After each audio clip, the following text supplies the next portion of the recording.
herria zeon hila, lotan zeon herria.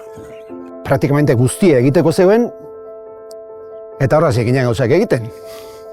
Ez genuen astirik ezertarako, dana egiteko. Indar metaketa bat izan zen, eta horrekin ere euskal kulturan bultzatzeko idea horrekin herritar asko eta asko hurbildu ziren iniziatiba eta gure ekimenetara. Baita ere hasi ginean alfabetatzen.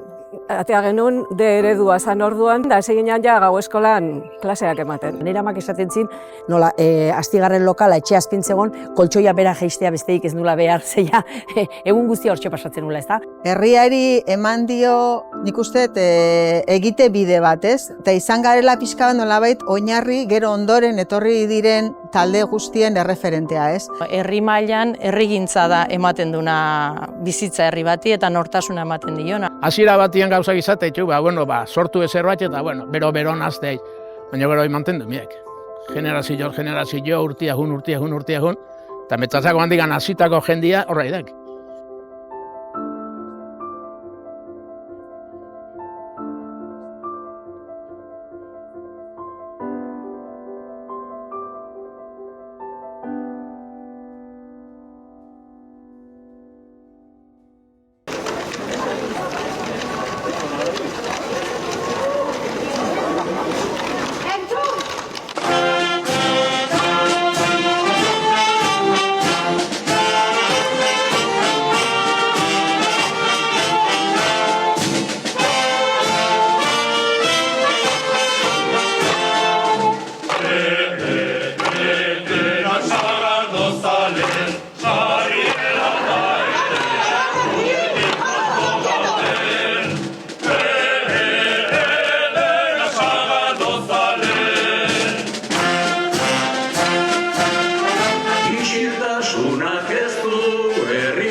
Lo que hemos visto hoy, una socadanza. La socadanza, la gente no conoce bien, pero es una coreografía política. La socadanza se empezaba en el salón de plenos del ayuntamiento. El que dirigía la cadena de danza era el alcalde. Normalmente el concejal más joven iba atrás.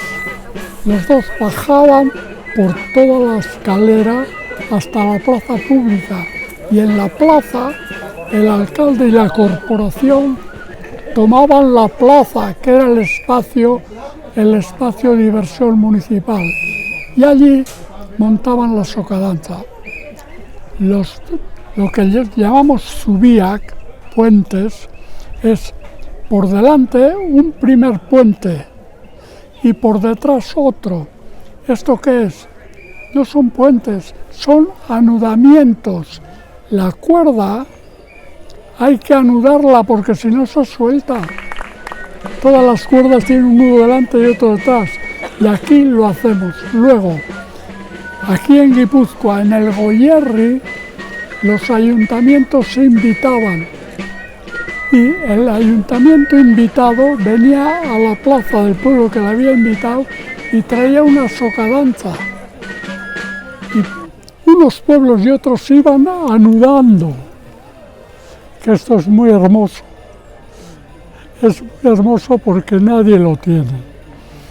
Luego Guipúzcoa, lo que ha sido el territorio, yo no llamo provincia, es el territorio de Guipúzcoa, era maravilloso. El territorio nuestro no tenía capitalidad. La capitalidad, bueno, se habla Tolosa y tal, No, no era eso.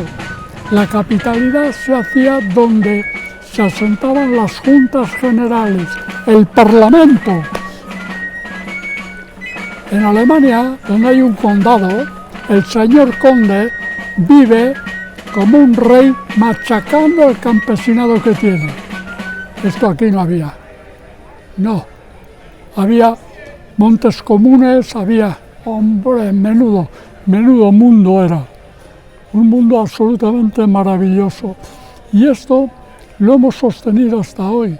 De manera que hay que decir que en reconocimiento a esta coreografía política, el milenario de Guipúzcoa se ha hecho en Tolosa con la diputada general dirigiendo una socadanza de 100 y pico alcaldes. Esto se dice pronto, pero eso ahí está. Y pienso, cuando pasen 1000 años y llegue 3025, mirarán qué se hizo en el 2025 y ahí van a ver a nuestra diputada general de hoy día dirigiendo la socadanza.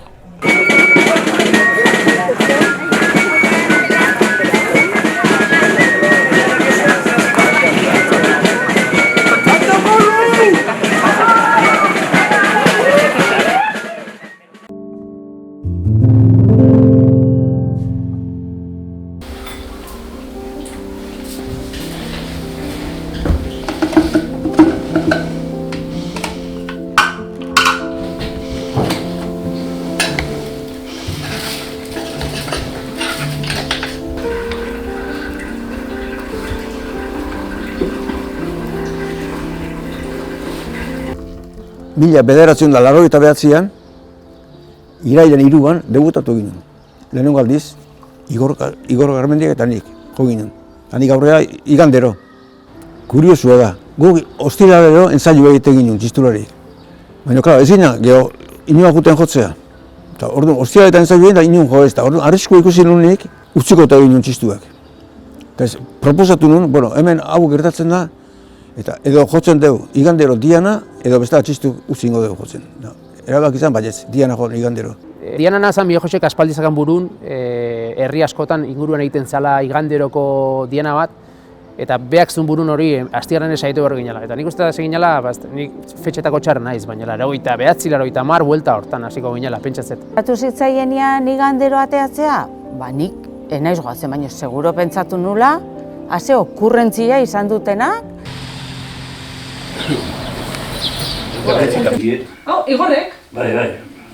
Aurkitu zer? Aukatu. Esan honik, atierno joko deu Zabala 8koa. Oida? Esan genuen osintxu, eta ezagizet, esan gunez ez. Joko ditugu, Otala eta guria da horiek dira goizekoak, horiek dira fuerteak.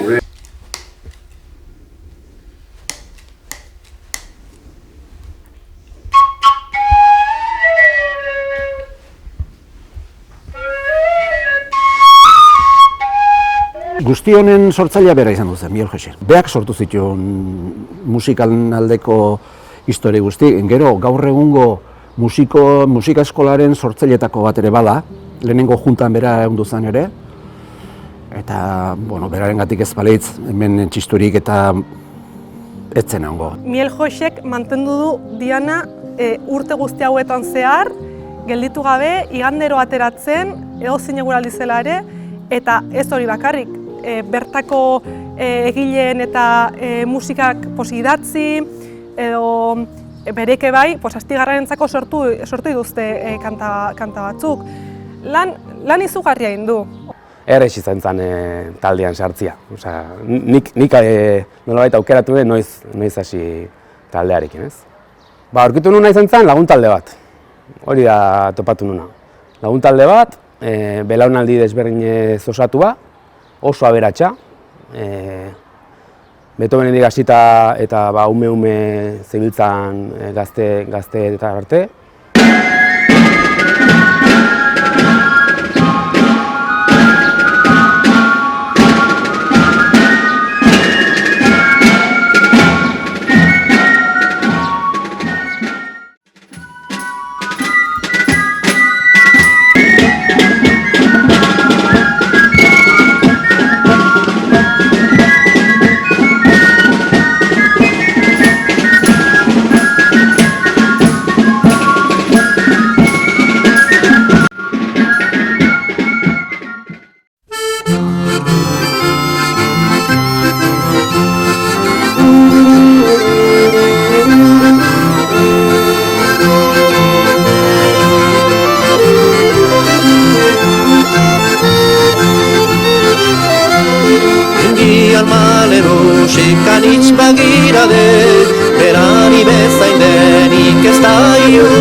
gertuko iziak jenten beldurrez, abisatzen dira egoitera gordez, ni ere urak bezala gaixuan igarrez, ere bizi tristia kontserdi beharrez.